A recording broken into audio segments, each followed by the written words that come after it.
¿Qué tal? Buenos días, buenas tardes, buenas noches. Bienvenidos a una nueva edición de este podcast mundialista. En esta oportunidad en compañía de Fran. En el episodio anterior estuve con Gonzalo haciendo las predicciones de lo que se viene en esta Copa del Mundo. Voy a aprovechar y te voy a hacer alguna que otra preguntita, Fran, igual. Y bueno, mientras tanto aprovecho y te doy la bienvenida a este nuevo episodio. ¿Cómo te va? Bueno, Diego, buenas noches. Esta vez desde Comodoro Rivadavia, provincia de Chubut, post recital de los fundamentalistas y del fallecimiento del señor Carlos Indio Solari. Con todo el respeto al cielo, le mandamos un saludo donde esté, que se cuide, lo quiero mucho, lo amo, era como un padre. Y bueno, si algún día Bruno, su hijo, o Viru, su mujer, llegan a escuchar esto, agradecerles por haberlo cuidado hasta el último momento y por todo lo que nos dio. Así que bueno, si escuchan un poco mi voz un poquito tocada, es simplemente por haber participado en un recital de tal envergadura e histórico. Por consiguiente, me encuentro bien en una ciudad completamente aburrida, Y en una Gris. ciudad muy gris. No gris. Esto realmente muy viva, a pesar de todo. De hecho, con lo del indio, es como que la gente se empezó a mover un poquito más. No hubo viento, raro, y días completamente despejados. Algo que, para los que conocen cómo es el clima acá en el sur de Argentina, es algo completamente atípico. De hecho, el día de mañana, de pasado mañana, el día martes, ya vuelve el clima normal. Así que Claro. básicamente creo que yo manejo el clima, porque en Mendoza está como debería estar en el sur, y ahora mismo, bueno, pasa que ahora en el sur está como en Mendoza. Así que bueno, aprendí algo, manejo el clima. Pero bueno, vamos a lo que nos Sí, acontece. A sí, lo que nos primero acontece. te voy a pedir una cosa. Si manejas el clima, te voy a pedir que por favor las nubes de Buenos Aires te las lleve porque me tienen las pelotas llenas ya, sinceramente. Hace como 5 días Mira, que he volado si acá. manejo el clima, lo que voy a hacer va a ser que se suspendan la gran mayoría de los partidos de Argentina, que haya un par de nubes, y solamente, viste, como el Mundial está en Estados Unidos, hay dos nubes, y dicen, no, hay que esperar porque va a caer un rayo. Voy a hacer eso solamente para joderle la vida a la gente, ¿me entendés? Pero bueno, eso es otra cosa. Bueno, bueno, muy bien. La idea básicamente de estos podcasts que vamos a estar haciendo es hacer un repaso de la historia de esta competición, de la Copa del Mundo. Em, la Copa del Mundo que evidentemente nació como algo completamente distinto a lo que conocemos hoy en día. Y justamente en este último tiempo en redes, estos últimos días, estuvo justamente habiendo bastante revuelo con el tema de, sobre todo de Uruguay y sus estrellas, por ejemplo. No sé si estuviste viendo. No, con esto del tema del indio no estuve, pero volvimos a lo mismo, o sea, siguen con las cuatro estrellas o FIFA al final se la sacó a las dos. No, no, siguen con las 4 estrellas, pero hubo futbolistas uruguayos que salieron a hablar de las estrellas. Lugano inclusive dijo que en una de esas podían tener 5 por el Mundialito del 81. Bueno, en cualquier momento salen con que van a tener 7 mundiales. Ya es cualquier cosa, me parece. Sí, sí, bueno, uno lo tiene que tomar como de quien viene y ya está. Claro, o sea, ya es Pero, demasiado, ya me parece. exactamente. Pero bueno, en definitiva, esa es la idea de esta edición del podcast, es hacer un repaso histórico como para básicamente ponerte de fondo y más o menos aprender un poquito y decir, che, si un día se te ocurre preguntarte, ¿por qué el Mundial nace en 1930 y no en 1920? ¿O desde cuándo que se juega al fútbol de selecciones? ¿O desde cuándo que existe la concepción de una selección nacional per se? Bueno, todo esto te lo Exactamente. vamos a contar. Eh, es una charla con la que claramente uno podría iniciar una cita con una fémina y que seguramente te prestaría completamente atención debido a tu fanatismo sobre los mundiales. O sea, ni siquiera por Sí, el fútbol, sobre los mundiales. creo Y se que va a enamorar de vos. O sea, así que de alguna manera somos como consejeros amorosos y vamos a tratar de explicarles y enseñarles cómo hablar sobre los mundiales. Exactamente. Yo creo que no es el tema tal vez más recomendable para hablar en una cita, yo no se los recomiendo, pero bueno. Vamos a empezar por el principio, ¿no? Como dice la frase. Ujú. Primero que nada hay que entender que el fútbol como deporte es difícil, digamos, rastrearlo en el tiempo. Sí, 1880, 1875 más o menos empiezan a hacer en Inglaterra. Sí, como había tal. del planeta en los que se jugaban distintos juegos que involucraban Similares. una pelota y un pie, pero en Inglaterra particularmente se empieza a reglamentar a fines de la década pasada. Perdón, de la década pasada, ¿qué estoy diciendo? A fines del siglo XIX. No. A Del fines anterior. del siglo XIX. Y bueno, justamente se le da una reglamentación que termina ya conformando lo que fue finalmente la FA, o sea, la Football Association. En definitiva, vamos a lo que importa. El fútbol empezó a expandirse por distintas partes del globo, como es sabido. Inglaterra en ese momento era una potencia en toda regla, tenía una flota que se movía por todo el planeta, los ingleses que históricamente fueron comerciantes, y el fútbol lo fueron esparciendo por todo el mundo. Y así es como de repente en los rincones más remotos del planeta, de repente hace 100 años había gente jugando al fútbol, o Claro. más de 100 inclusive. Fueron llevando una pelota de cuero a cada lugar en donde estaban los reyes de los barcos a nivel histórico. Exactamente. Eso es básicamente lo que querés decir. Claro, exactamente. Y Tengo bueno, una pregunta, Diego. decime. ¿Cuándo nace la FIFA? La FIFA nace en 1904 y nace justamente fundada por diferentes federaciones europeas. No hay ninguna federación de otro continente que esté Hasta ese involucrada en momento la esa. zona europea. Exactamente. La FIFA es un poco, viste, como la AFA, que la AFA en sí es Buenos Aires, básicamente. Bueno, la FIFA también es lo mismo. Nace la FIFA en 1904 en Suiza, justamente en Zurich, que es donde actualmente sigue teniendo su... Sigue siendo la sede, digamos, hace más de 100 años. Exactamente. Y con el correr de los años, las distintas federaciones, tanto de Europa como del resto del mundo, empiezan a asociarse para que justamente la FIFA se convierta en lo que realmente buscaba ser, una federación internacional de fútbol. En el ente mayor de fútbol. Exactamente. La AFA particularmente es la primera selección, digamos, la AFA. Argentina es la primera selección, vamos a llamarle, americana. Claro, no se llamaba, digamos. Bueno, Claro. si bien AFA se fundó años atrás, porque estamos hablando de que AFA se fundó en 1890 y pico, si me no recuerdo. 93, exactamente. Claro, pero... bajo el nombre de Argentine Football Association. Claro.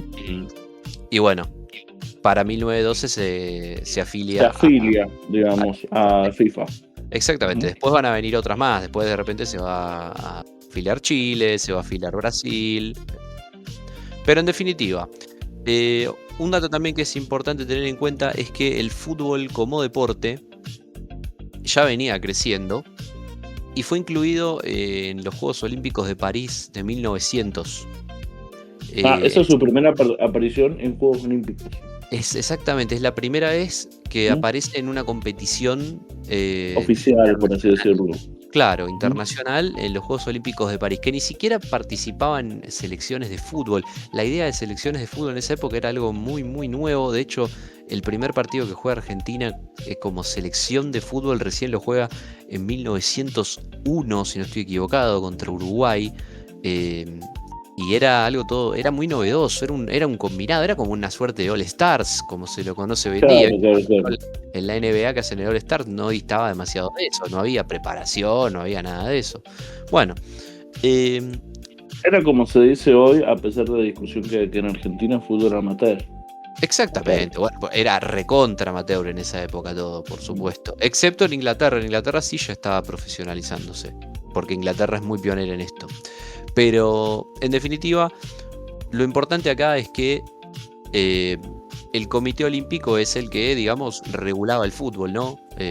Regulaba el fútbol. Pero es a partir, particularmente de 1908, incluso antes del nacimiento de la FIFA, perdón, 4 años después del nacimiento de FIFA, discúlpame, que empiezan a participar selecciones nacionales en los Juegos Olímpicos de fútbol. ¿Por qué? Porque antes lo que participaban eran clubes de fútbol que, digamos, lo que hacían era representar a sus países. Es como si de repente va Boca a un juego olímpico y si gana medallas las gana para Argentina, pero el que va es Boca. Juegan con la camiseta de Boca y son Boca Juniors. Bueno, esto es lo mismo. Eso fue solamente en los primeros 2 Juegos Olímpicos. Exactamente. Y recién en 1908 esto empieza ya a cambiar. ¿Cuáles son las selecciones que, digamos, cobraban importancia en esa época en los Juegos Olímpicos? Tenía justamente más que nada a el Reino Unido y a Dinamarca y también a Bélgica. Eran las selecciones que estaban ahí compitiendo en esa época, en esos Juegos Olímpicos, que eran estrictamente europeos en cuanto a fútbol se refiere, ¿sí? Claro, era totalmente Europa, nomás participaba Europa y absolutamente Europa, como en casi todos los inicios de los Juegos Olímpicos y este estilo de cosas.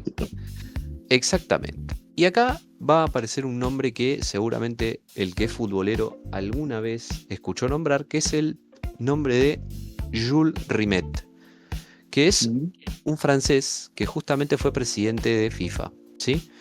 Y que el trofeo, el antiguo trofeo de la Copa del Mundo se llamaba trofeo El Jules primer Rimet. trofeo, Dios. Exactamente, el que Argentina nunca ganó. ¿Por qué es importante el nombre de Jules Rimet? Bueno, porque en 1921 Jules Rimet hace un acuerdo con el Comité Olímpico y lo que empieza a ocurrir a partir de los Juegos Olímpicos de París de 1924 es que la FIFA va a empezar a organizar la parte de fútbol de los Juegos Olímpicos. Es decir, el torneo de fútbol de los Juegos Olímpicos pasa a ser una competición de FIFA. La primera competición de FIFA ocurre dentro del marco de los Juegos Olímpicos. Claro, el COI, digamos, le da el permiso, le otorga el permiso a que dentro del ámbito de los Juegos Olímpicos, la FIFA haga su torneo de fútbol oficial por primera vez en la historia. Exactamente. Pero al mismo tiempo teníamos que Reino Unido en 2 veces ya había ganado el oro y lo gana Bélgica en 1920. Es decir, si nos vamos a los antecedentes, entre comillas, por más que no existía FIFA en ese momento, Reino Unido ya tenía 2 oros olímpicos, véase 2 mundiales, y Bélgica tenía 1. ¿Es así o no es así, Diego? Sí, a ver, la realidad es que los ingleses son los pioneros en este deporte, son los que lo reglamentan, los que lo crean, se podría decir, los que lo profesionalizan. A día de hoy lo hacen, o sea, sigue siendo a día de hoy más o menos lo que ellos terminan haciendo todo. Ellos son los primeros que, ahora con el VAR, los primeros a implementarlo, y etcétera, etcétera, etcétera. Los cambios siempre son ellos pioneros en esto. Sí, es verdad. Y bueno, entonces, justamente así es como nace el concepto de una competición internacional de FIFA, a través de justamente los Juegos Olímpicos de fútbol. ¿Cuál es la particularidad que hay con respecto a estos Juegos Olímpicos que empieza a organizar la FIFA? Particularmente son 2, el del 24 y el 28.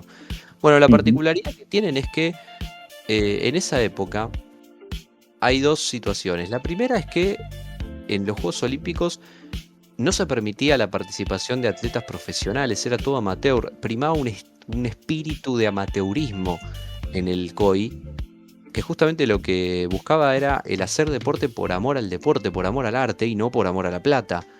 Y en el fútbol, que era un deporte que estaba creciendo a pasos agigantados, estaba empezando a aparecer el profesionalismo en el fútbol, tanto en Europa como inclusive en Sudamérica. Y estamos viviendo una época, justamente la década del 20, que empieza a ser llamada como amateurismo marrón, es decir, un amateurismo de mentira, un profesionalismo encubierto, es decir, se le pagaba a los jugadores, había jugadores que vivían del fútbol, pero en negro, básicamente. Claro.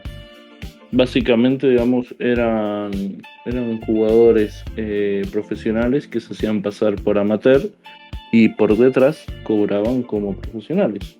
Vamos a decirlo Exactamente. así. Exactamente.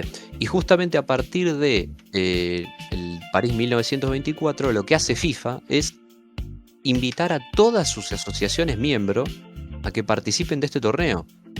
Ujú, Y así es justamente como nace lo más cercano a un mundial que podemos rastrear en el tiempo, ¿sí? ujú. Particularmente a partir de París 1924 empiezan justamente a aparecer selecciones europeas, pero además de selecciones europeas, también selecciones de otras partes del mundo, como justamente Uruguay. La única Ujú. selección no europea que había participado en los Juegos Olímpicos de fútbol había sido Egipto, solamente. Egipto Claro, en era una... Amberes 1920. Exacto, Egipto era una dependencia del Reino Unido, un protectorado del Reino Unido en ese Ujú. momento. Todavía no era un país independiente como lo es hoy en día. Pero bueno, ese es el contexto en el cual justamente empieza a surgir eh, el germen, digamos, de lo que es la Copa del Mundo como la podemos conocer, ¿sí? Ujú. Y este es también, digamos, el inicio de entender un poco por qué es que Uruguay tiene 4 estrellas en su pecho, digamos, sobre su escudo y no 2. Esto es justamente la explicación. Ahí vamos a ir justamente a entrar en detalle con lo que fue París 1924, ¿sí?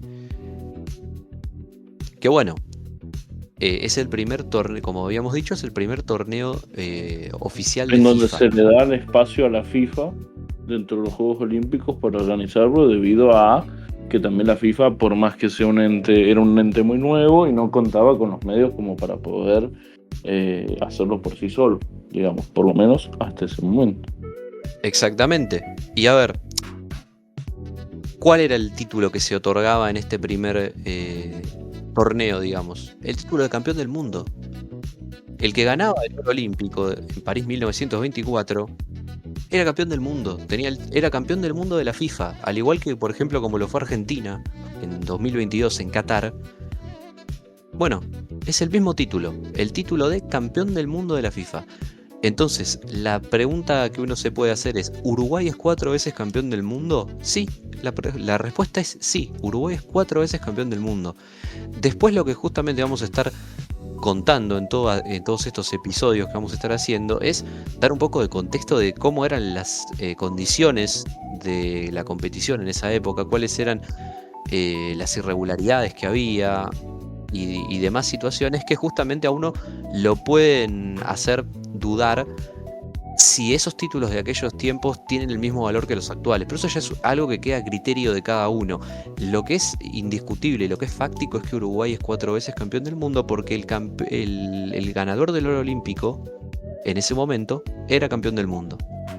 Claro, pero acá es en donde entra el conflicto, porque cuando vos te pones a leer lo que se habló, o sea, lo que se decidió en el Congreso de 1924, cuando se le da el espacio a FIFA de organizar lo que sería la parte del fútbol dentro de los Juegos Olímpicos, es que si bien serían considerados como campeonatos mundiales de fútbol, se tenía que tener la aclaración de que la competición sería reconocida como Campeonato Mundial de Aficionados, Claro, amateur. muy distinto a un campeonato profesional como ya fue en 1930.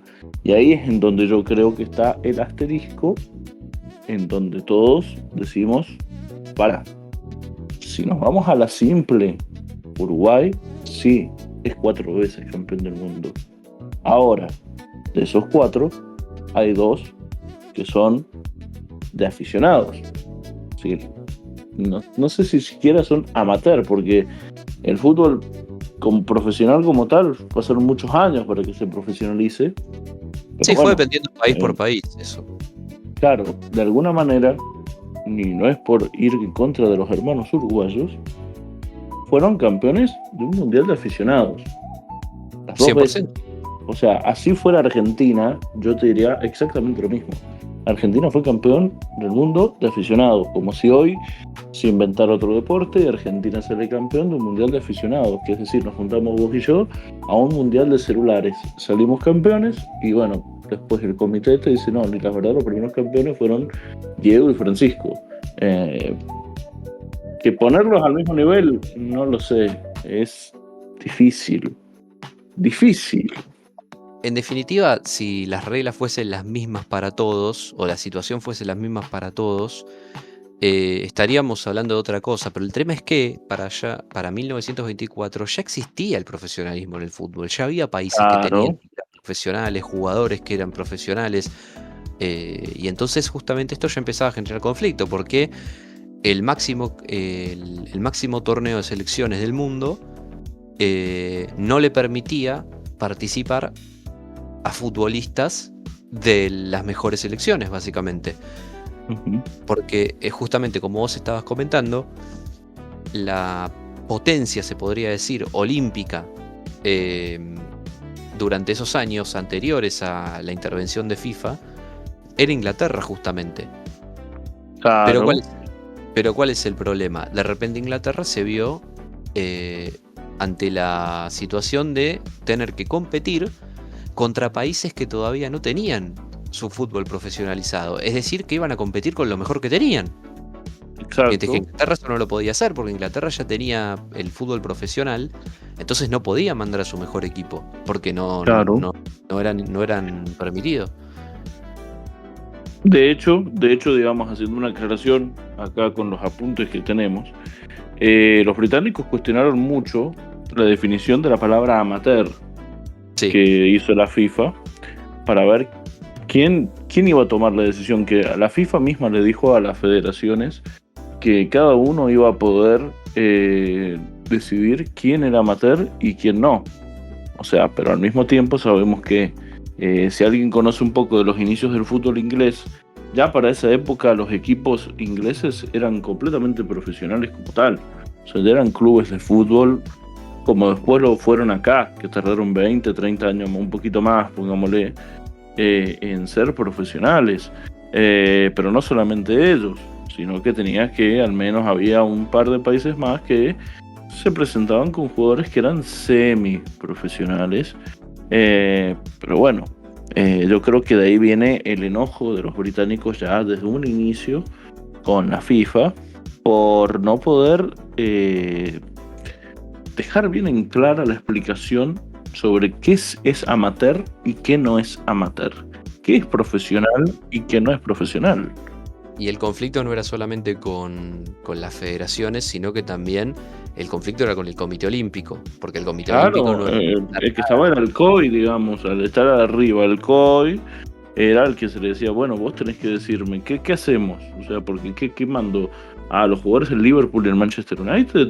¿O mando a la filial de ellos? ¿O un combinado del barrio del Liverpool y un combinado del barrio de Manchester juntos? Y bueno, y cada un equipo y vayan.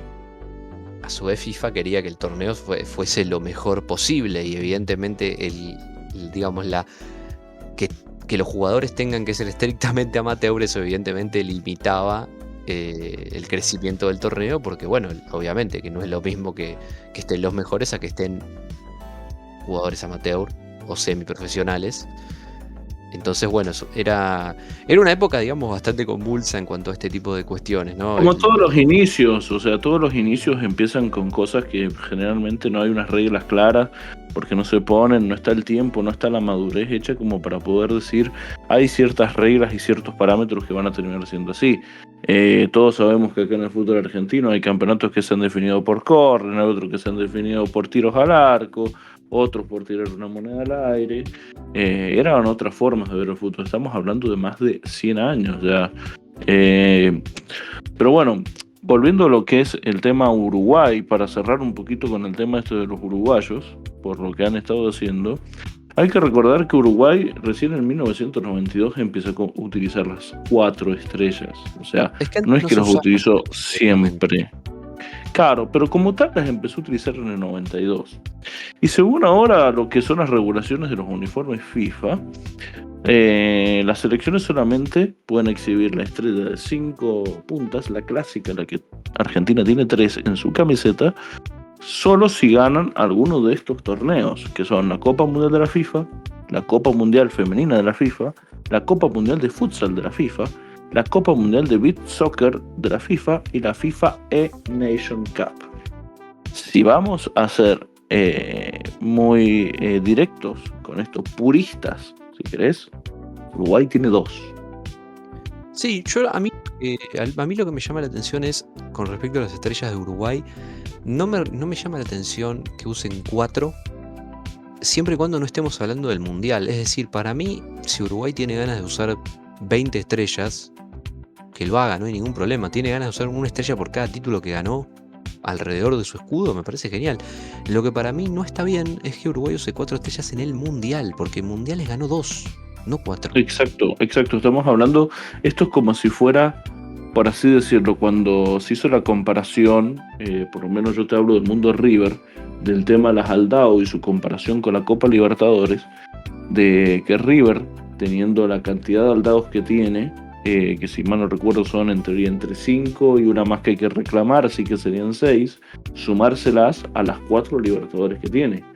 Estás mezclando peras con manzanas. No puedes poner un parche de 10 Copa Libertadores porque no tenés 10 Copa Libertadores. Tenés Es como 4. si Boca en el Mundial de Clubes hubiese participado con un parche que diga 3, cuando no, Claro, lo que Boca ganó. no tiene 3. Bueno, eso es otra. Eso, bueno, a ver, si lo traemos a cotación con el quilombo de la FIFA, ahí hay otro problema. Porque surgió el problema del Mundial de Clubes, del primero, cuando Sí, el de surgió Corinthians. con el tema del de Corinthians, y al mismo tiempo se jugó la Copa Intercontinental. Es como decir, ese año hubo 2 campeones del mundo. Hoy sigue existiendo la Copa Intercontinental. Ese título, Sí, volvió, ¿es ser básicamente. campeón del mundo o no? ¿Quién es el verdadero campeón del mundo? ¿El Chelsea en este momento? Y yo creo que sí, porque es un nuevo torneo. Exactamente. Pero bueno, volvamos a lo que nos compete en definitiva, que es París 1924. Como justamente había dicho, FIFA invitó a todas sus asociaciones miembros, y es por eso que este torneo tuvo un éxito bastante importante. Sí, fue muy popular. Claro, hubo 22 selecciones que participaron.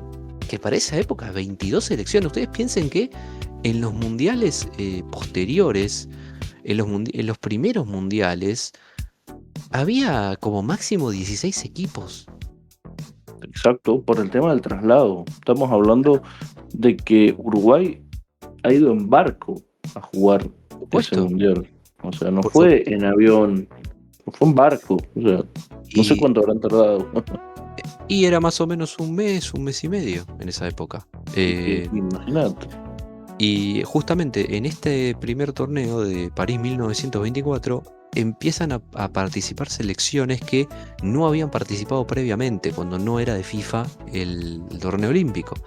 Estaba Bulgaria, estaba Estados Unidos, Estonia, Irlanda, Letonia, Polonia, Rumania, Suiza, Turquía y justamente Uruguay, que fue el único representante sudamericano en aparecer. Argentina no lo hizo. Argentina sí participa de los Juegos Olímpicos, pero no los Juegos Olímpicos de fútbol.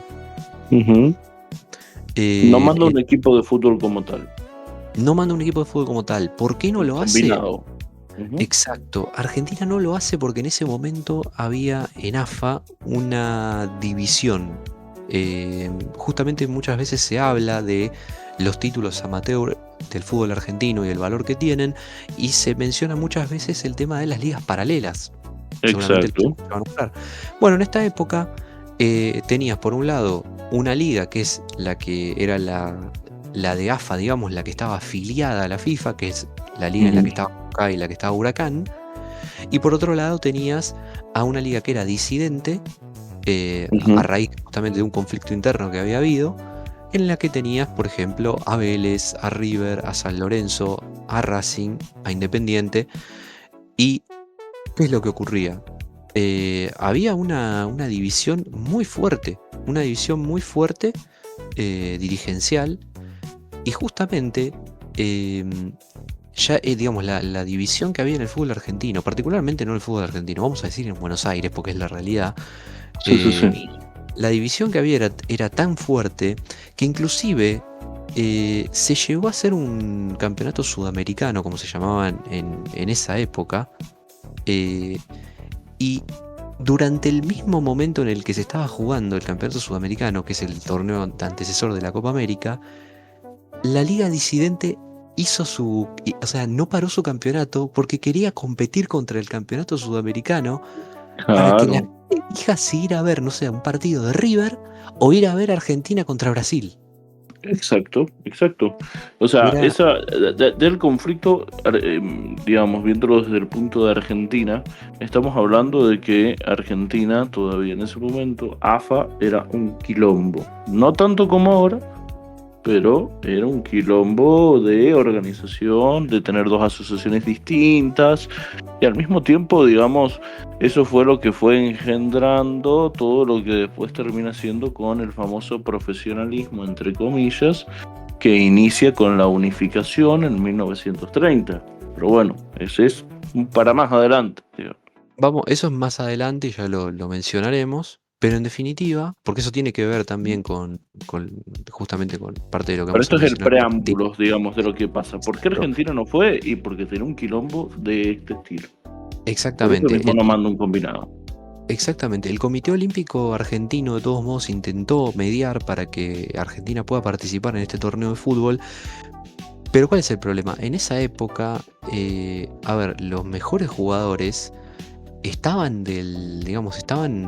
en la liga disidente, no en Exacto. la de AFA, que ojo, la de AFA igual no era una mala liga, de hecho Argentina fue campeona justamente sudamericana con Americano. jugadores de la liga oficial, digamos.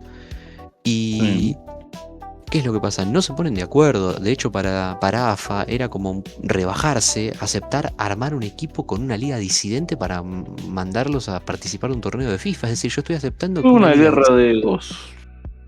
Exactamente. Entonces Argentina no participa por este motivo. Eh, entonces ahí más o menos para entender el contexto de por qué Argentina no participa de este torneo. Después sí lo va a hacer en el 28, pero no lo hace en el 24, ¿sí? Ujú. Datos o cositas que está bueno mencionar de este torneo del 24. Primero que nada, el campeón es Uruguay, como ya habíamos dicho, le ganó 3-0 a la final a Suiza. Los que también estuvieron en la semifinal fueron Suecia y Holanda. Todos países que en definitiva son animadores de los torneos de fútbol en mayor o menor medida, ¿sí? Hasta el día de hoy.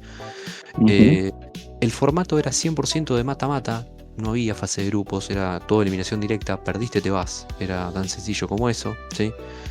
Eh, Exacto. Alemania no podía participar justamente como castigo por lo ocurrido en la Primera Guerra Mundial, que fue entre el 14 y el 18, ¿sí? Eh, Básicamente lo que le está pasando a Rusia en este momento con este mundial. exactamente, como para ver que este tipo digamos, Estos de temas sanciones. siguen pasando igual. Exactamente, no son nada nuevos, sino que vienen de hace bastante.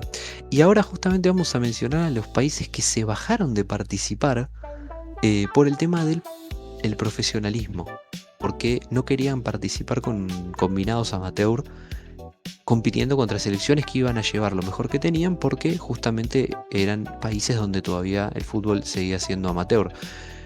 En este caso tenemos justamente a los británicos, es decir, a Inglaterra, a Gales, a Escocia y a Irlanda del Norte, pero también Dinamarca, también Austria, también Finlandia y también Noruega. ¿Sí? Son justamente selecciones que no quisieron participar porque no les interesaba, Sí, digamos, la este participación, es básicamente eso, no le interesaba participar. no les interesaba participar bajo estas normativas, Estas digamos. normativas, claro, que habían Eh, impuesto ellos. Exactamente. Y Uruguay, como mencionamos, es el campeón. Y Uruguay es justamente una sorpresa, una gran sorpresa, porque vos imaginate cuánto podían saber en Europa en esa época sobre el fútbol sudamericano. O sea, Claro, nulo. imagínatelo, nulo. Y de repente llegan un grupo de jugadores de un país chiquito que no conoce nadie y sale campeón, digamos, siendo muy superior a todos sus rivales. Y bueno, se podría decir que Uruguay realmente es el que cambia la historia del fútbol sudamericano porque es el que lo pone en el mapa europeo, porque el europeo históricamente siempre miró con desdén al resto. Y Sí, llegó sí, de repente sí. Uruguay y les dijo, che, acá también se juega el fútbol. Y eso marcó un paradigma. De hecho, es bien conocida, por ejemplo, la gira del 25 de Boca, seguramente la habrás escuchado Sí, sí, mencionar. sí, sí, sí. Bueno, la gira del 25 de Boca nace un poco por esto, porque por la envidia porteña de decir, che, no puede ser que los uruguayos, esté todo el mundo hablando de lo bien que juegan al fútbol los uruguayos en Europa, y a nosotros no nos une nadie. Nosotros, exacto. El ego Entonces, nuestro argentino salió a flor de piel y el que fue a poner la cara fue Boca. lo mandaron a Boca, que era el campeón de la liga de Claro. AFA, digamos, la afiliada a FIFA, le cedieron jugadores de distintos equipos justamente de la liga, como no sé, por ejemplo, jugadores de Huracán, jugadores del Porvenir. Y bueno, Boca hizo esta famosa gira del 25 para promocionar el fútbol argentino en Europa, ¿sí? Bueno, eso más o menos como para dar un poquito de contexto de lo que era el fútbol y de cómo ese primer torneo del 24 ya te estaba marcando pautas. Primero que nada, que el fútbol sudamericano era fuerte, que podía competir con el europeo y que era incluso mejor, que ya existían problemas entre FIFA, el Comité Olímpico y también las federaciones que tenían fútbol profesional, ¿sí? Eh, y bueno, y también lo otro que te estaba marcando es que había cada vez más selecciones porque justamente era un torneo que cuando era solamente Juegos Olímpicos tenía una importancia, pero con la irrupción de FIFA y la invitación de todas las asociaciones miembros, se formó algo que realmente tuvo un éxito rotundo y fue la sensación del torneo justamente, del torneo olímpico quiero decir. Vamos a lo que es Ámsterdam 1928. Lo que pasa en estos Juegos Olímpicos son los que, digamos, es lo que va a marcar que FIFA ya tome la decisión de crear la Copa del Mundo, ¿sí? Vamos a hablar sobre eso. Lo primero que te voy a decir es que en París 1924 hubo 22 selecciones que participaron, ¿sí? Mientras que en Ámsterdam 1928 hubo 17, es decir, 5 selecciones menos. Se achicó. Exactamente, se achicó. Ahora, ¿por qué se achicó? Bueno, porque justamente este tema del profesionalismo era algo que en el fútbol cada vez estaba expandiéndose más y las reglas del Comité Olímpico, no queriendo permitirle a los atletas profesionales participar, estaban generando un conflicto que atentaba contra la calidad del torneo, ¿sí? Justamente, Inglaterra, Gales, Escocia, Irlanda del Norte no vuelven a participar, pero además no son las únicas en hacerlo, sino que además a estas se le suman, por ejemplo, Suecia, que había justamente sido podio de la edición anterior, a esta se le suma Hungría y también se le suma Checoslovaquia. Recordemos que Hungría y Checoslovaquia, por ejemplo, en esa época eran selecciones fuertes, países. Sí, eran potencias. Estamos hablando de potencias del Exactamente. Y bueno, en esta edición aparecen debutantes, aparecen selecciones que no habían participado en ediciones anteriores, ya sea de FIFA o solo de los Juegos Olímpicos, que fueron Argentina, justamente, Chile, México y Portugal. Argentina que ya tenía su liga de AFA unificada, ya habían vuelto River, San Lorenzo, etcétera, etcétera. Bueno, Uruguay vuelve a ser campeón de esta edición. La final justamente la juega con Argentina. En esa época no existían las definiciones por penales y el partido terminó 1-1, por lo que se tuvo que jugar un partido de desempate que lo ganó Uruguay 2-1. Y bueno, los semifinalistas fueron Italia y Egipto. Es justamente son los equipos que... Muy raro todo. Sí, Egipto, sobre todo lo de Egipto, ¿no? Una selección. Sí, siendo lo que era Egipto en ese momento. Exactamente. Pero bueno, acá aparece también otro conflicto que va más allá del tema de qué es lo que es ser profesional y qué es lo que es ser amateur. Y es ya justamente lo que se lo llamó el pago por tiempo perdido.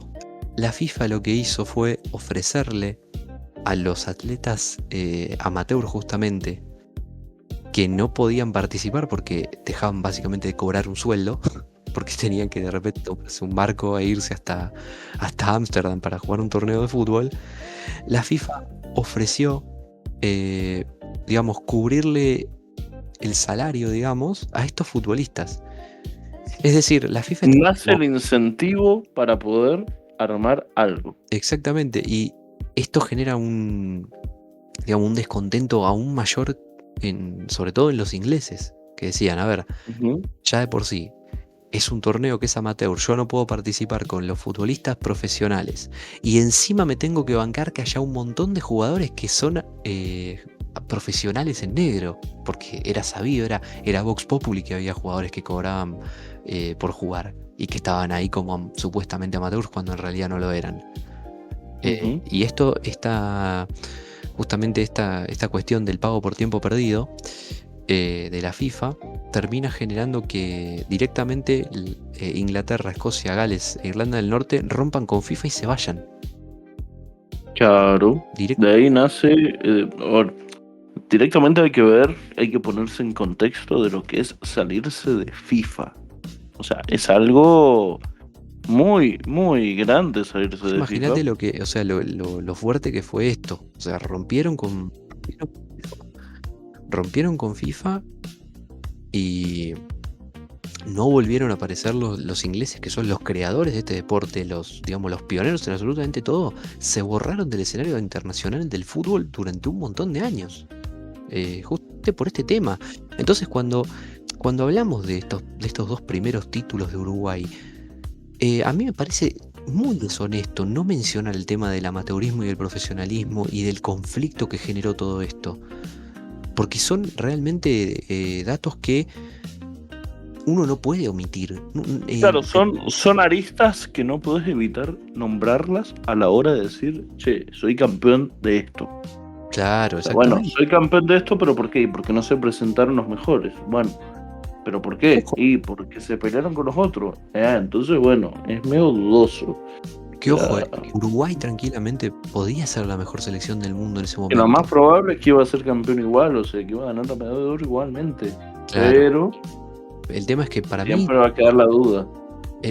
Digamos, lo que le da valor a un campeón es el haber participado en igualdad de condiciones contra los mejores. Exacto. Y esto no es algo que haya ocurrido. Entonces, es este el motivo también por el que este tipo de competiciones no tienen el valor que tienen las de hoy en día. Porque Claro, no se puede equiparar. No se puede equiparar porque de alguna manera es como decir, y bueno, no es como decir, es así. Son dos torneos distintos. Uno son los Juegos Olímpicos organizados por FIFA y otro es la Copa Mundial de la FIFA. Volvemos a la equivalencia que hablamos hoy en día de la Copa Intercontinental, la Copa Mundial de Clubes y ahora el Super Mundial de Clubes, como para distinguirlo. Entonces, son tres torneos distintos. Una cosa tenga otro y tienen distintos valores de acuerdo a lo que se vaya dando. O sea, puede que el Super Mundial de Clubes deje de existir, capaz que tiene una sola edición y el Chelsea va a quedar con ese campeonato como un campeonatito más. Algo que vos te Claro, o sea, porque si vos te pones a pensar y volvemos a nombrar esto del Mundial de Clubes, que bueno, viene acotación en base a esto, es como decir, cuando sucedió esto del nuevo Mundial de Clubes, se sacan algunos títulos que me acuerdo que dejan de nombrar a Boca en 1 o 2, creo, porque estaba el Mundial de Clubes al mismo tiempo. Entonces, este es el quilombo que han hecho, como para no dejar las cosas en claro, que al fin y al cabo dijeron, bueno, mira, son todos campeones del mundo hasta este punto. Pero ahora, la situación con esto es distinta, porque en 1924 y 1928 el ente máximo de eso era el COI, no era la FIFA. Ya desde el 30 eso empieza a cambiar. Exactamente. Y bueno, a ver, ya el tema justamente de profesionales, amateur, venía siendo muy disputado, muy discutido, y justamente está la declaración del presidente de la Federación Francesa de Fútbol, de Henri Delaunay, que lo que dijo fue justamente que el fútbol necesitaba salirse de la esfera de los Juegos Olímpicos para poder crecer. Porque si se Claro, metía dentro de los Juegos Olímpicos, iba a estar estancado en el amateurismo, cuando claramente el fútbol estaba yendo hacia otro lado. Claro, iba a pasar a ser una disciplina más como lo es hoy en día cualquier otra disciplina. No es un deporte Exactamente. como tal. Y justamente algo que pasó en estos Juegos del 24 que gana Uruguay es que hubo muchísimos atletas que estaban, digamos, dentro de este profesionalismo marrón. Entonces, Ujú. perdón, amateurismo marrón, discúlpame. Y esto generó muchísima rispidez con el Comité Olímpico y estuvo, este torneo del 28 en Ámsterdam estuvo muy cerca de directamente ser cancelado, de no ocurrir. Claro, suspenderse. Exactamente. Pero justamente en el Congreso de FIFA de 1928, que se hace un día antes del inicio de este torneo de Ámsterdam, se toma la decisión justamente de organizar un torneo de fútbol. ¿Por qué pasa esto? No solamente por la rispidez que había con el Comité Olímpico, sino porque directamente el Comité Olímpico tomó la decisión de que para Los Ángeles 1932 directamente no haya fútbol. Claro. Debido a los conflictos dijeron, chao, te echaron. Exactamente, directamente no. ¿Sabes qué? La excusa fue que no, pero pasa que en Estados Unidos el fútbol no es popular, entonces no tiene sentido. Entonces ahí directamente se fue el puntapié necesario para que FIFA directamente tome la decisión de cortar por lo sano y crear su propio torneo. Que bueno, ya FIFA se encontraba en otra posición porque ya habían pasado varias décadas de que existía la FIFA y además ya había tenido el torneo de Económicamente, 1900. claro, económicamente ya era alguien importante, digamos, en el mundo de la FIFA, no era cualquier otra cosa. Vos imaginate que le ofreció pagarle justamente a los atletas que, digamos, necesitaban el dinero porque tenían un trabajo y no podían dejar de trabajar porque, bueno, evidentemente tenían Vivían una de eso, familia. digamos, era su primer Exacto. ingreso. Ahora yo te pregunto, antes de pasar a lo siguiente, lo que viene a ser el primer mundial, quiero hacer dos preguntas a vos de opinión personal. A ver, Eh, ¿Por qué vos crees que Inglaterra y Bélgica no se incluyen en esas estrellas? Esa es la primera pregunta.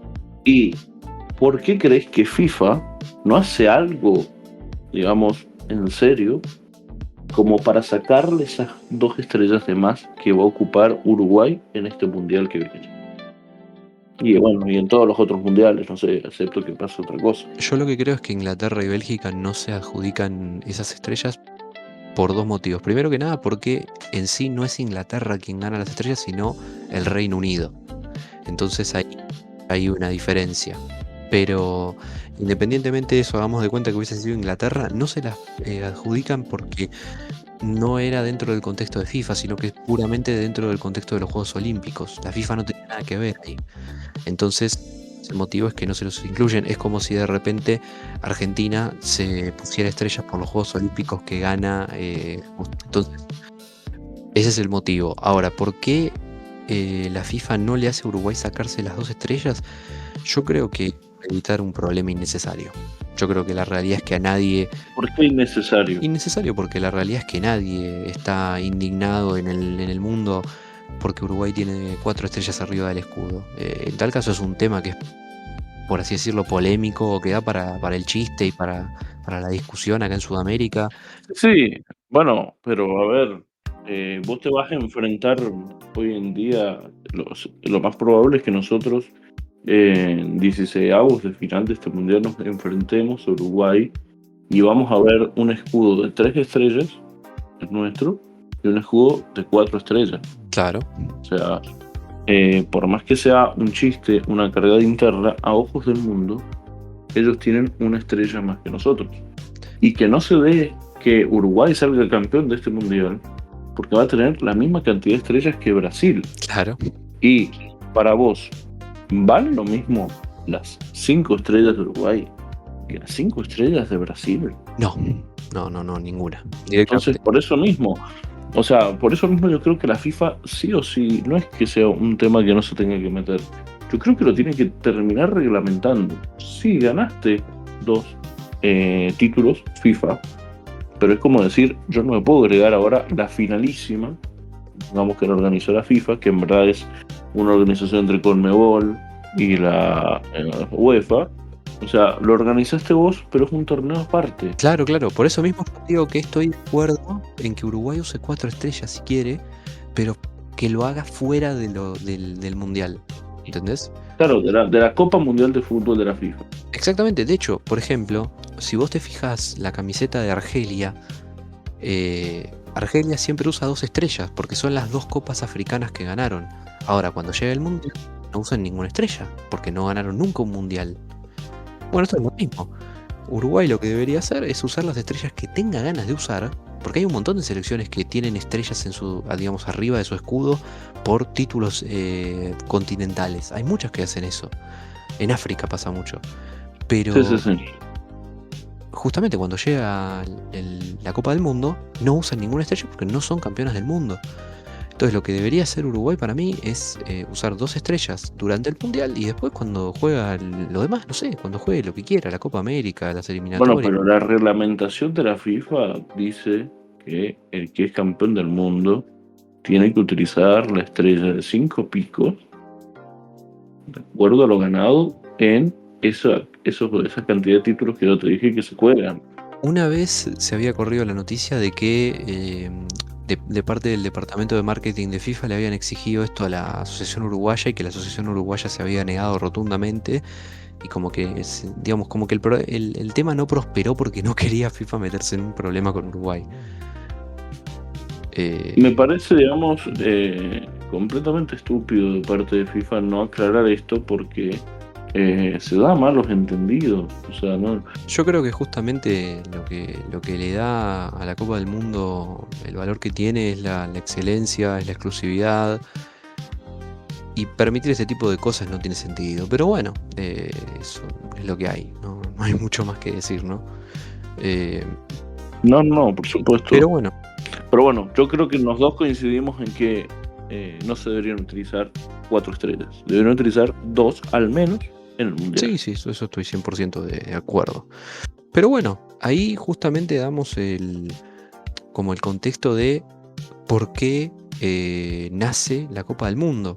Justamente por todo este conflicto que había con amateurs y profesionales, y además del conflicto que había, directamente ya el Comité Olímpico toma la decisión de decir no va a haber fútbol en el torneo de 1932. Entonces eso ya da a FIFA el puntapié inicial, y justamente en el congreso que hace la FIFA en 1929 en Barcelona, se hace una votación y se termina eligiendo a Uruguay como la sede del primer Mundial de Fútbol, ¿sí? Que bueno, justamente lo que va a marcar es un antes y un después, porque evidentemente el Mundial como lo conocemos nace con esa edición. Algo que podemos decir es que, bueno, justamente Argentina participa de estos Juegos Olímpicos del 28, que ya en ese momento lo que era la idea de una selección nacional estaba mucho más consolidado, sobre todo porque en AFA ya había una liga unificada, ¿sí? Argentina fue... Claro, se dejó de competir entre las 2 ligas que se fusionaron. Exactamente. Digamos. Y bueno, justamente estuvo de técnico un español que se llamó José Lago Millán. Estuvo, por ejemplo, Domingo Tarasconi, que hizo 11 goles en el torneo. En este torneo Argentina jugó por primera vez contra un equipo europeo, que fue Bélgica, por primera vez contra un equipo africano, que fue Egipto, contra un equipo de norteamericano, que fue Estados Unidos. ¿Sí? Fue, digamos, algo bastante novedoso en todo sentido, ¿sí? Algo que también está bueno mencionar es que el fútbol como deporte olímpico volvió para Berlín 1936, ¿sí? Unos Juegos Olímpicos un tanto polémicos. Sí, no nombremos mucho porque van a bajar el video, pero bueno, ya sabemos sobre qué estamos hablando. Exactamente.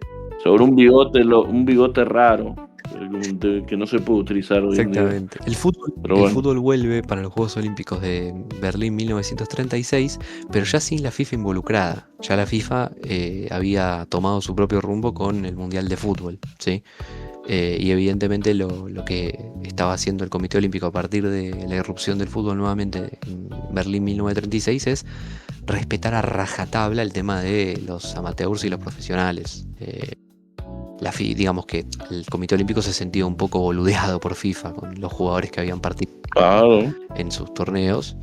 Entonces, bueno, evidentemente toda esta situación marcó un quiebre que tardó muchísimas décadas en terminarse y que nuevamente la FIFA y el Comité Olímpico vuelvan a trabajar juntos como ocurre hoy en día, ¿no? Que la parte de fútbol de los Juegos Olímpicos es un torneo sub-23. Pero bueno, así nace el primer mundial de fútbol de Uruguay 1930. Que yo a priori lo que te voy a decir es que primero que nada es un torneo interesantísimo. Interesantísimo. Sí, es muy particular. Tiene muchas, ¿cómo te puedo decir? Anécdotas. Hay muchas anécdotas sobre Las eso, si primeras querés. veces también, porque justamente hay de todo. Claro, Pero también a su vez yo creo que es un torneo que no le podemos dar ni de cerca el valor que tiene un mundial de fútbol actual. ¿Sí? de por sí creo que se juega en 2 estadios nomás, ¿no? Si mal no recuerdo. Se juega en 3 estadios. 3 estadios. Uno es el Centenario, que estaba estipulado que fuese el estadio del partido inaugural o uno de los partidos inaugurales, pero no terminó ocurriendo porque la pintura todavía estaba muy fresca, porque lo hicieron a Exacto, contrarreloj. sí. El otro, Muy contrarreloj. exactamente, el otro estadio que se utilizó. El Gran Parque Central. Exactamente, y el otro fue el estadio de Pocitos. Sí, que Pocitos es un barrio de Montevideo y fue un estadio que en algún momento usó Peñarol, que hoy no existe más ese estadio de Pocitos. Pero bueno, sí, se hizo solamente en 3 estadios, algo que también justamente es como récord, básicamente porque nunca hubo un mundial que haya tan pocas sedes, que en este caso fue una sola sede que fue Montevideo, pero con 3 estadios. Exacto. ¿Sí? En este mundial aparece por primera vez en este tipo de competiciones de FIFA el formato de fase de grupos, porque antes, tanto en los Juegos Olímpicos del 24 como en el 28, el formato era 100% mata-mata, pero en esta oportunidad aparece la fase de grupos y después semifinal y final. Lo que estaba más o menos estipulado es que hubiese 16 equipos como para armar justamente 4 grupos de 4, que pasen los 2 mejores, Claro. y se arme así el cuadro. Pero esto no terminó ocurriendo. No, se termina armando algo muy raro. De hecho, bueno, yo creo que hasta el Mundial del 50 es que todos los mundiales van a ser así de raros. Sí. Yo creo que el primer mundial serio, por llamarlo de alguna forma, es el del 54. Claro, exactamente. Parece que nos escucha un uruguayo. Ya vamos a llegar. No, nos van a matar. Nos van a matar, pero hay argumentos para justificar lo que estamos diciendo. Claro. Muy bien. Ahora, ¿cómo es que quedó siendo que no se llegaba a los 16 equipos? Bueno, lo que terminó ocurriendo es que hubo 4 grupos, uno de 4 que fue el de Argentina, y después hubo 3 grupos de 3. Solamente pasaban los primeros de cada grupo y así se armaron los cuadros de semifinal y final. Fueron 13 países los que participaron. Pero de estos 13 países, europeos hubo muy poquitos. En esa época los viajes eran muy complicados y encima imagínate lo que era convencerlos a los europeos, en esa época más que nada, de que tenían que tomarse un barquito durante 1 mes y medio para llegar a Montevideo a jugar. Los europeos, al tercer mundo. Exactamente, para los europeos era impensado hacer una cosa así, una bajeza, y solamente vinieron las selecciones de Rumania, de Francia, de Yugoslavia y de Bélgica. Solamente estas 4 selecciones vinieron. Es decir, no vino Italia, no vino Alemania, no vino Austria, no vino Hungría, no vino Checoslovaquia, que eran las selecciones potencia de Europa en esa época. Claro. Y por supuesto no estaba Inglaterra, por ejemplo, que directamente estaba por fuera de FIFA. Entonces esta competición, este mundial, terminó siendo en realidad una suerte de Copa América con un par de invitados. Con 4 invitados, porque no hubo ningún africano, no hubo ningún asiático. Por supuesto que si les era difícil a los europeos, imagínate lo que era para los demás, ¿no? Una particularidad que tiene este mundial es que es el único mundial de la historia que no tiene eliminatorias. Todos los participantes lo hacen en calidad de invitados, todos.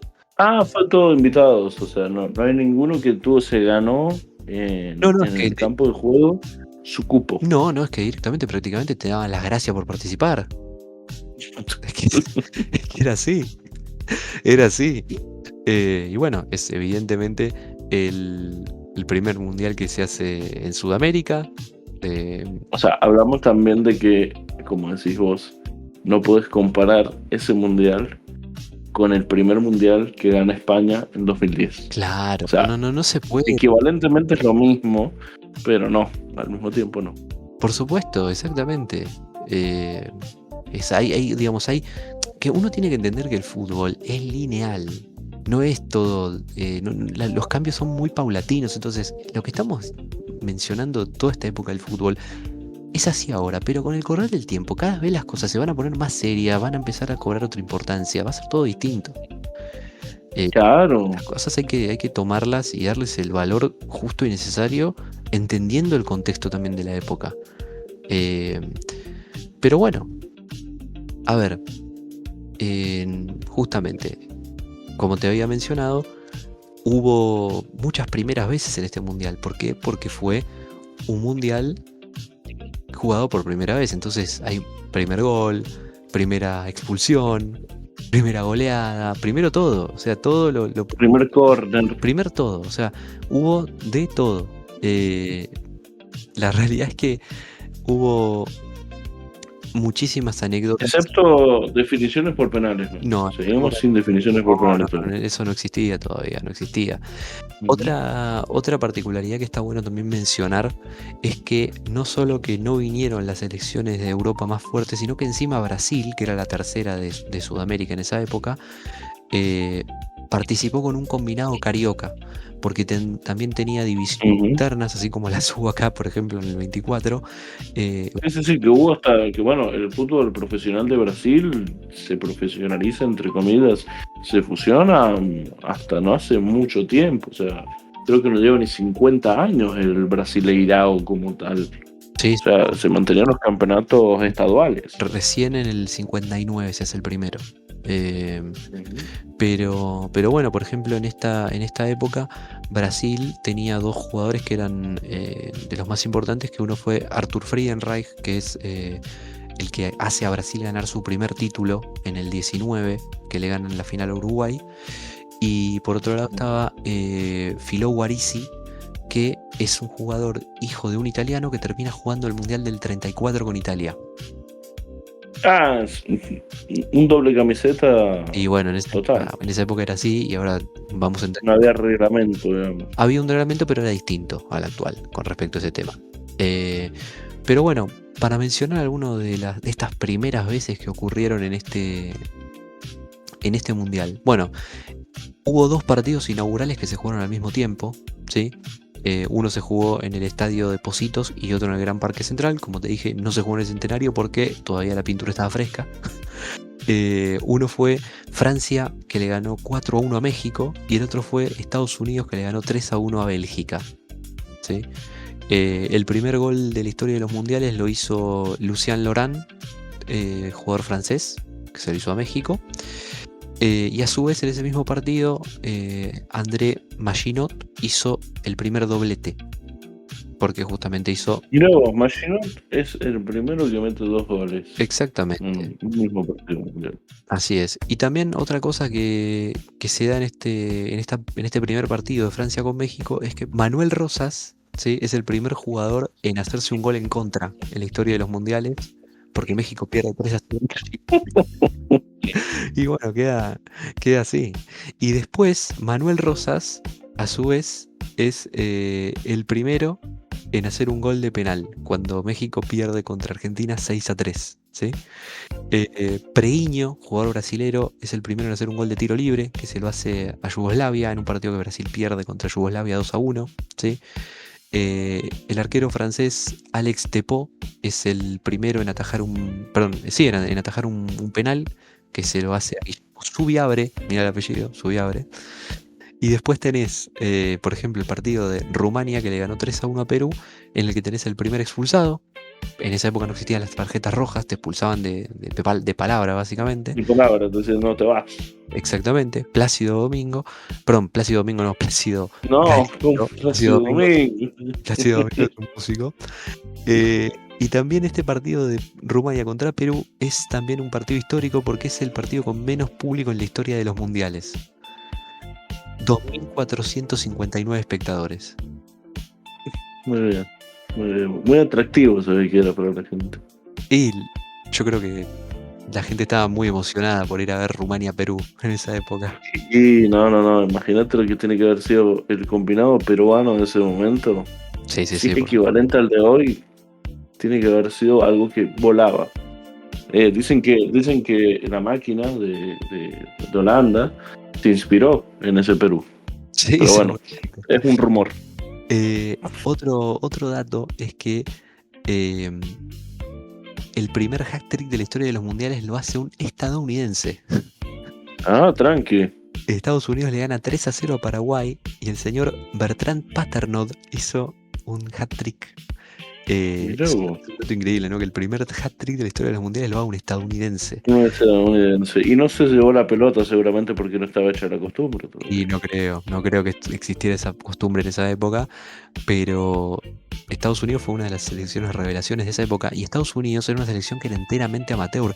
¿Por qué? Porque en ese mundial de 1930, ¿qué es lo que cambia con los torneos anteriores que hizo FIFA en el 28 y el 24? En ese torneo de 1930 podían participar todos. No importaba si eras profesional o amateur, podías participar, así como hoy también podés participar de la Copa del Mundo si sos amateur. Claro. De hecho, por ejemplo, Nueva Zelanda no tiene una liga profesional, tiene una liga semiprofesional. Hay jugadores que son amateur en Nueva Zelanda, ¿sí? No sé si la selección de Nueva Zelanda, porque Nueva Zelanda tiene 2 equipos profesionales que juegan en la Liga de Australia, pero en caso de que al técnico de Nueva Zelanda se le ocurra convocar un futbolista amateur de la liga local, lo puede hacer si quiere. Eso sigue Claro, igual. el equivalente a lo que hoy está sucediendo con el rugby acá en Argentina, que sigue siendo amateur, pero al mismo tiempo tenés una selección que es profesional. Claro, exactamente. Eso mismo. En este mundial, ¿cómo es que termina este mundial? Bueno, básicamente son 4 grupos, como dije, y los 4 ganadores de cada grupo son Uruguay, Argentina, Estados Unidos y Yugoslavia, ¿sí? Por su lado, Uruguay le gana la semifinal a Yugoslavia y Argentina se la gana a Estados Unidos, ¿sí? Entonces la final es Uruguay contra Argentina y Uruguay gana 4-2 el partido, que es un partido que tiene una polémica con tema de amenazas, ahora vamos a entrar en eso, pero Pero no le tirés tanto a Uruguay, que si nos llega a escuchar un uruguayo, nos van a mandar a la inteligencia uruguaya y vamos a nos tener van a problemas. a James Waugh. Pero acá hay un tema que es bastante interesante de este mundial. Y es que, como te mencioné, la final fue Uruguay-Argentina, ¿sí? Ahora, ¿qué sucede cuando hay 2 selecciones que pierden la semifinal? Cuando pierden la semifinal, hoy se juega un tercer puesto. Bueno, en esa época también se jugaba un tercer puesto. De hecho, eso había ocurrido en el 24 y en el 28. Y las 2 perdedoras fueron Estados Unidos y Yugoslavia. Ahora, ¿por qué hago mención a esto? Bueno, te hago mención porque no existe certeza de qué ocurrió efectivamente con el partido del tercer lugar. No hay registros históricos, no se sabe qué es lo que ocurrió. De acuerdo a algunos reportes, Yugoslavia no se presentó como protesta por los arbitrajes en el partido contra Uruguay. Dato al pasar, los 2 partidos salieron 6-1. Argentina le ganó 6-1 a Estados Unidos Bien. y Uruguay le Todo ganó 6 a muy, Yugoslavia. todo muy legal, todo muy legal. Pero bueno, algunos dicen que Yugoslavia no se presentó como protesta, mientras que a su vez el boletín de FIFA de 1984 afirma que el partido se realizó y que Yugoslavia ganó 3-1. Andá a saber qué pasó, Dios mío. Pero a su vez, así como la FIFA tiene un boletín del 84 que dice eso, actualmente en sus registros oficiales la FIFA indica que el tercero de ese mundial, el tercer lugar es de Estados Unidos, que supuestamente perdió ese partido 3-1. Claro. No hay consenso. Totalmente coherente todo lo que vos me estás diciendo. Hay una coherencia espectacular. No se sabe, no se entiende, no se sabe si se jugó el partido, si no se jugó, no se sabe nada. No se sabe si hubo 25 goles de cada lado, nada. O sea, No, no no, hay un registro de eso. no hay registro. Tampoco tiene que haber existido tampoco ni siquiera los marcadores, ¿viste? O sea, entonces, como no había tanta cámara de fotos, no tiene que haber ido mucho público, porque imagínate, si ya todavía no era tan popular, Más que ¿quién iba a ir Perú, a ver un por ejemplo, tercer está claro. puesto? Bueno, a ver, pero Perú es un país que llama la atención. Claro. ¿Entendés? O sea, yo iría por Perú. Vos no irías por Perú, yo voy por Perú. Obvio. Ahora, bueno, sobre la final de Argentina y de Uruguay, eh, cabe destacar que en esa época existía una rivalidad entre Argentina y Uruguay que no es la de hoy en día. O sea, hoy en día hay, te diría que más una cuestión fraternal. En esa época eran rivales acérrimos, como Sí, sí, lo sí. son hoy en día Argentina y Brasil. Eh, y bueno, encima en esa época Uruguay era la gran potencia sudamericana, Uruguay le tenía de hijo a Argentina y nuevamente le ganaba una final a Argentina, pues ya le había ganado en el 28 y no solo le había ganado Claro. en el 28 Uruguay la final a Argentina, sino que además en la primera Copa América que se hace, que en realidad se llamaba Campeonato El Sudamericano, campeonato sudamericano. en el 16 Uruguay sale campeón en Buenos Aires. No le gana a Argentina el partido, no le gana una final como dicen que le ganó, Sí, sí, sino sí. que Sino que sale campeón por, bueno, por el formato que tenía. claro, empata, o sea, era formato liga y Uruguay en la última fecha jugó con Argentina, le bastaba el empate para ser campeona, empataron y Uruguay fue campeona. Entonces Uruguay venía ya, digamos que con una cuestión de paternidad sobre Argentina bastante grande. Eh, pero particularmente este partido terminó 2-1 en el entretiempo, a favor de Argentina, ¿sí? Eh, AFA y AUF rompieron relaciones después de este partido, ¿sí? En ese momento Argentina y Uruguay jugaban amistosos permanentemente, se medían todo el tiempo, porque eran las Se dos medían mejores. permanentemente para ver quién era el mejor de todos. Por eso hay tanto un historial tan amplio Bueno, entre Argentina y Uruguay. bueno, y el primer partido internacional de cada uno es entre justamente entre ambos. Y además, no solo eso, sino que justamente el primer partido entre selecciones fuera de las Islas Británicas es Argentina-Uruguay. Claro. Es un duelo recontra Es antiguo. un hito. Sí, sí, Sí, sí, sí, sí. El partido más antiguo de América. sí, sí, sí, o sea, después, pero tranquilamente podemos decir, después de la Inglaterra-Escocia, es la rivalidad Claro. más añeja del fútbol también. Exacto. Y bueno, en esta época jugaban permanentemente, pero después de esta final del 30, eh, por 2 años no hubo más partidos entre Argentina y Uruguay. Por, digamos, Ah, se pelearon, digamos, a muerte, digamos. Fue algo Sí, sí, sí, o sea, de, bueno, complicado. de hecho los jugadores argentinos denunciaron que recibieron amenazas de muerte antes del partido y durante el entretiempo cuando iban ganando 2-1. Y también al terminar el partido, los hinchas uruguayos hostigaron a los hinchas argentinos que estaban ahí en la cancha mirando el partido. Se puede decir que también fue el primer conflicto entre barra bravas en un mundial. Se podría decir, todos de traje, como en esa época. Todo de Pero, traje, claro. Y y con bueno, un tono muy, muy italiano y español al mismo tiempo mezclado. Un exactamente. poquito de tango de fondo. Exactamente. Bueno, justamente hablando de tango, estaba en esa época Gardel que quería medio hacer de mediador entre los dos porque estaba ahí, viste, con la cuestión de si es uruguayo, si es argentino, bueno, Claro. era amigo Termina de siendo francés. Dicen que a Gardel no le interesaba en lo más mínimo el fútbol, pero que bueno, era amigo de varios de los futbolistas de la época, tanto argentinos como uruguayos. Algo que también pasó es que en Buenos Aires una multitud, digamos, por lo que pasó, por los reportes de la época de los diarios, que encima en esa época tendían a exagerar también bastante las cosas, porque era inchequeable todo, eh, lo que hicieron como, digamos, como medida, digamos, de enojo, básicamente, ante lo que había pasado en este partido, que Uruguay ganó 4-2, y las amenazas y el hostigamiento que sufrieron los hinchas argentinos, fue juntarse a tirarle piedras al edificio de la embajada uruguaya. Muy, muy serio todo, ¿no? Ujú. Bueno, estas son cosas que pasaron en este mundial, ¿no? Bastante interesantes. Bueno, algo que también ocurrió en esa final que es para mencionar es que en esa época no existían los cambios, tal como habíamos mencionado. Y bueno, justamente Argentina jugó todo el segundo tiempo con Pancho Barallo, delantero histórico de Boca y de Gimnasia. eh, lesionado, porque en esa época no existían los cambios. Entonces Argentina... Claro, o sea, tuvo que mantenerse igual en cancha con un dolor impresionante y bueno. Exactamente. Algo que es bueno mencionar es que el goleador de este mundial fue Guillermo Stabile, que hizo 8 goles, delantero de Huracán, ¿sí?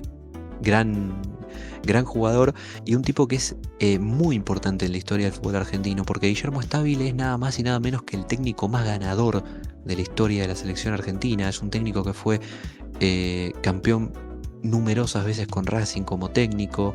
Es un tipo que fue informante de Vittorio Pozzo, que es el técnico de Italia bicampeón del mundo en los próximos 2 mundiales. Es un tipo que estuvo casi 20 años como técnico de la selección argentina.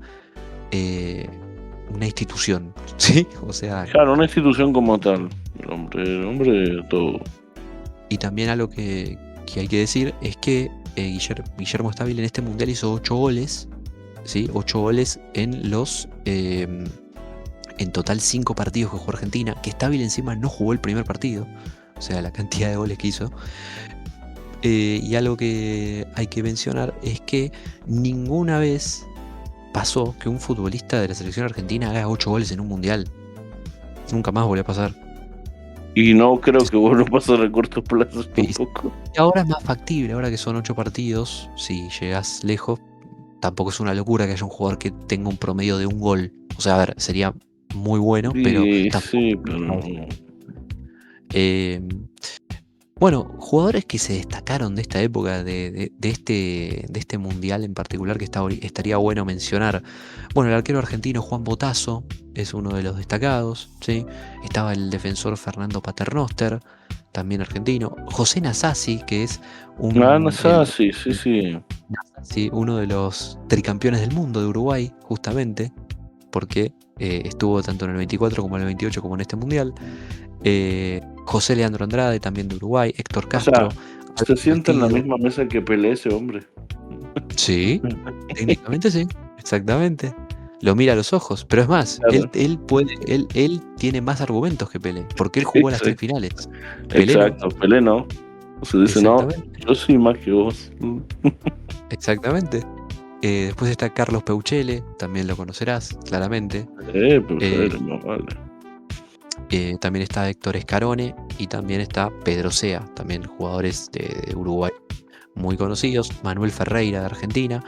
Y después podemos mencionar de las selecciones que no se sabe si jugaron un tercer puesto o no. No, claro, eso de los que están ahí en incógnita. Está Ivica Beck de Yugoslavia y también, bueno, Bertrand Paternot, que fue el primero en hacer un triplete en un mundial estadounidense. ¿Quién sabe si no hizo otro triplete y no lo vamos a ver? El boletín de FIFA decía que ganó 3-1 Yugoslavia, así que no lo sé. Pero bueno, algo que está bueno mencionar de este mundial. Argentina ganó todos sus partidos salvo la final. Le ganó justamente... ¿no? Y sí, la verdad que sí. Pero bueno, en esa época éramos hijos de Uruguay. Completamente. Sí. Le ganó en su primer partido 1-0 a Francia con gol de Luis Monti. Luis Monti, que sería campeón del mundo con Italia 4 años después. ¿Sí? Y Luis Monti, que fue uno de los jugadores que hizo un gol en la final con Uruguay en el 28. ¿Sí? Luis Monti, un tipo histórico también. Único jugador en la historia del fútbol en jugar 2 finales del mundo con 2 selecciones distintas. Increíble. Increíble. Bueno, 6-3 a México. ¿Sí? También en esa fase de grupos, como para no perder la costumbre ya de antaño viene la cuestión. Desde siempre viene el tema. Y también una victoria contra una selección a la que tenemos alquilada, como no, Chile, 3-1. ¿Sí? Bueno, excepto siglo XXI, las finales, ahí en donde estamos mal. Exactamente. Y bueno, después el 6-1 Estados Unidos, que lo manda a jugar el partido que nunca se supo si se jugó o no. Ese dato no, exacto. Ese dato te lo debo, pero te lo debo en serio. Algo que también es particular de este Mundial de Argentina es que participó del torneo con una dupla técnica, ¿sí? No fue un solo Orsi técnico. Gómez. No fue Orsi Gómez, sino que fue Francisco Lázar y Juan José Tramutola, ¿sí? Mira vos. Francisco Lázar particularmente, antes de ser técnico estar en esta dupla técnica en este mundial, había sido jugador de la selección argentina, había participado de los sudamericanos que se jugaron, ¿sí? Eh, bueno, otra cuestión es que el señor Fernando Paternoster, uno de los jugadores que habíamos mencionado, defensor argentino, fue el primer argentino en errar un penal en la historia de los mundiales, ¿sí? No, Que se lo atajó el arquero Oscar Bonfilio, arquero mexicano, ¿sí? Guillermo Stabile, que justamente lo habíamos mencionado, es el primer argentino en hacer un hat-trick en la historia de los mundiales y se lo hizo a México, justamente. Y por último, el arquero Ángel Bocio de Lanús se convirtió en el primer arquero argentino en atajar un penal, ¿sí? Que se lo atajó justamente a México. lamentablemente Lanús entra en tu vida. Sí, es así. Lanús que tiene bastantes aportes a la selección en esta época, te sorprendería. Y por último, algo para mencionar es que en este mundial Argentina tiene 2 hermanos jugando en esta edición, algo que Argentina nunca más volvió a tener 2 hermanos en un mismo plantel mundialista, que fueron Juan y Mario Evaristo, jugadores de Boca, ¿sí? No, mirá vos. Y por otro lado estuvo Pedro Arico Suárez, un jugador nacido en las Islas Canarias, pero venido al país con 2 años y formado en las inferiores de Ferro, y después jugador de Boca en mucho tiempo. Se nacionalizó solo, digamos. Claro, o sea, Pedro Suárez es el primer jugador no nacido en territorio nacional en disputar un mundial. Así como hoy en día tenemos a Nico Paz, que va a jugar el mundial. De Garnacho. No, bueno. No, pero bueno, Nico Paz vos vaticinaste que va a quedar afuera todavía. Eso le ocurrió a Valerdi, no a Nico Paz de momento. Pero falta. Casi 100 años después volvemos a tener un canario, básicamente, ¿no? Exacto. Y bueno, algo que también está para mencionar es que en este mundial Argentina tuvo, para no cortar con la costumbre que se volvería costumbre, justamente valga la redundancia, un técnico dirigiendo a una selección extranjera.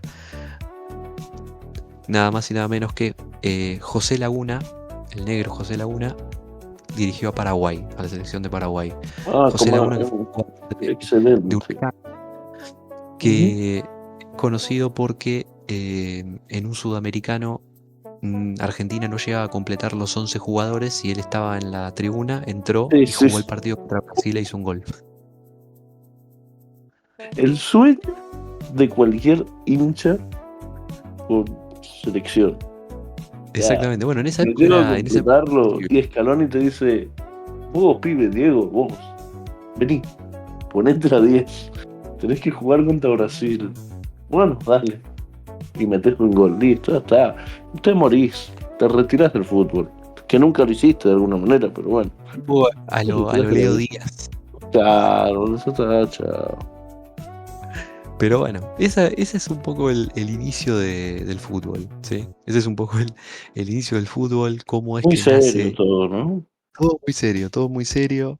Pero bueno, yo te juro, yo soy un amante de Uruguay 1930. Me parece un mundial fantástico. Un mundial fantástico con muchas curiosidades, muchas anécdotas. Está bien, es parte también de que sea el primer mundial de fútbol.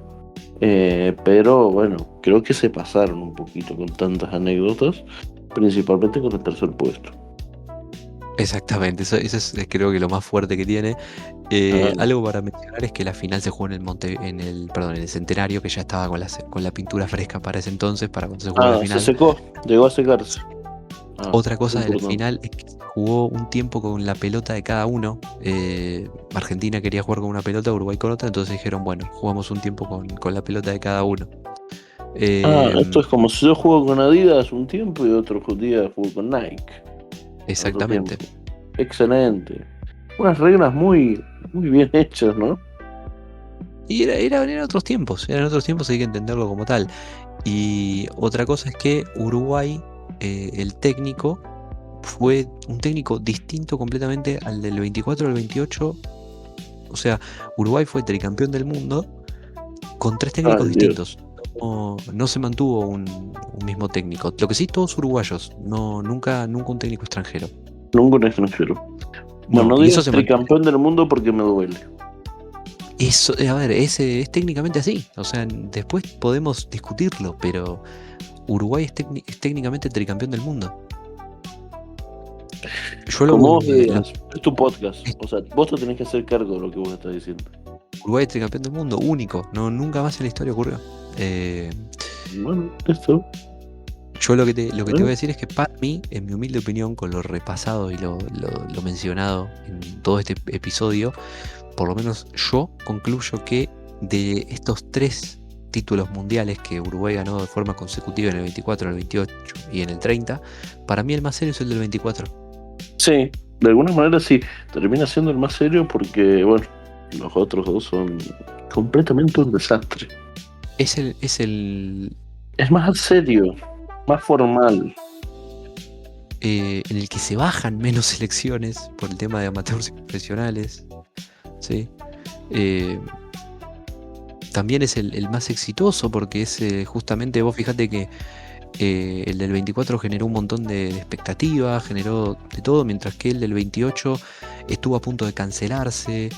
eh, Directamente un día antes de que arranquen los Juegos Olímpicos del 28 ya eh, la FIFA toma la decisión de que va a crear la Copa del Mundo. Directamente el Comité Olímpico avisa que ok, listo, se juega este torneo de fútbol, pero para el próximo Juego Olímpico no va a haber fútbol. Se bajan un montón de selecciones más por el tema del profesionalismo y el amateurismo. Termina Inglaterra, siendo, digamos, el más serio, digamos. Después los otros. Uruguay 1930, que es una Copa América con invitados, con un partido del tercer puesto que no se sabe si se juega. eh, en fin, creo que yo para mí, del tricampeonato mundial de Uruguay, el que más... Otra vez sigue con eso. 4. Dios mío, tricampeón de la Europa. Así que bueno, este es un raconto hecho por un porteño y un mendocino, digamos, Exacto, que porteño y uno solo, solamente, sí. exacto. Pero bueno, Y que le seguís teniendo afecto, digamos, a los uruguayos por la hermandad que nos une. yo le tengo muchísimo afecto a los uruguayos y a la República Oriental del Uruguay. Es un país al que le tengo muchísima estima y a los uruguayos los quiero un montón. Dicho esto, yo no puedo defender lo indefendible. O sea, lo intentás hacer, pero sabes que no es así.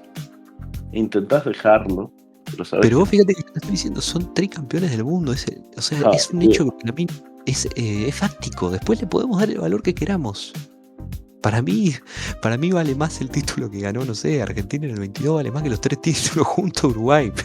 Me recuerda a un bueno, amigo nuestro en común que dice que cierta copa mostaza mata a más o menos un campeonato local. Pero bueno, todo ese es otro tema. Pero bueno, esto fue el inicio del fútbol, ¿sí? Volveremos a hacer otras ediciones hablando de otras ediciones que también tienen muchas cosas muy serias, ¿sí? Sí. 34 y 38, 2 ediciones muy polémicas y serias. Hay que. Después vienen las suspensiones de un par de mundiales por un conflicto que hubo. Raro, que no hay que indagar mucho sobre eso. A que cada uno agarre un libro de historia y lea. Pero con este resumen, digamos, ha quedado muy bueno lo que fue el inicio de lo que es la FIFA, lo que fue la Copa Mundial de la FIFA y el por qué Uruguay hoy utiliza tanta cantidad de estrellas. Y hay alguien que se llama Boca en la Copa que reafirma que Uruguay es el único tricampeón del mundo como tal y que ese hombre que no recuerdo su nombre puede sentarse en la misma mesa que Pelé y decirle: viejo, yo gané 3 mundiales, vos ganaste 3 y uno lo estuviste de suplente. Sí. Va, ni siquiera de suplente, no jugó ni entraba, porque estaba... Yo de eso me abro, de esa opinión. Cuando hablen del mendocino, no acepto esa opinión. Muy bien, bueno, esta ha sido la edición, la primera edición de la historia de los mundiales. La historia de los mundiales, exacto. De este humilde servidor con su acompañante mendocino. Así que bueno, Espero que les haya gustado, que hayan aprendido mucho. Se han Y entretenido un poco porque realmente es bastante entretenido. Digamos, o sea, los primeros capítulos van a ser más entretenidos, ya después va a agarrar una formalidad que va a ser un poquito no, más estadístico que otra cosa. Pero estos que tienen tantas curiosidades por sus inicios van a ser muy divertidos. O sea, a pesar de que los dos no tengamos mucho carisma, realmente, vamos a tratar de hacerlo lo más divertido posible. así es. Así que bueno, volveremos entonces para... Probablemente, no sé si volveremos cuando ya haya sido ya el La primer partido inauguración. del mundo. Pero bueno, mientras tanto, mientras dure el mundial, iremos contando la historia de los mundiales. Y bueno, al que le interese ya más o menos puede tener un contexto de cómo fue el primer mundial y por qué se jugó. Y qué es lo que pasó antes Exacto. de que el mismo se realice. Así que Y bueno, que muchas Boca en la Copa reafirma que Uruguay es tricampeón del mundo. Listo, eso tiene que quedar muy claro. datos, datos, son datos. Son datos, exacto. Pero bueno, Diego, muchísimas gracias por dejarme participar, como siempre. Espero que esté bien, todos los que nos escuchen espero que estén bien, que lo estén pasando bien, que se preparen porque empieza la fiesta máxima del fútbol, hay que disfrutarlo con este nuevo formato, nos guste o no nos guste, es lo que nos toca, y ojalá que este podcast termine diciendo somos bicampeones del mundo y al mismo tiempo poder decir, Diego, dijiste que eran tricampeones del mundo, esto es ser bicampeón del mundo, el primer bicampeón del mundo del siglo XXI. Sí, ojalá que ocurra. Ojalá que ocurra. Bicampeón del mundo del siglo XX fue Uruguay en 1928. Son datos.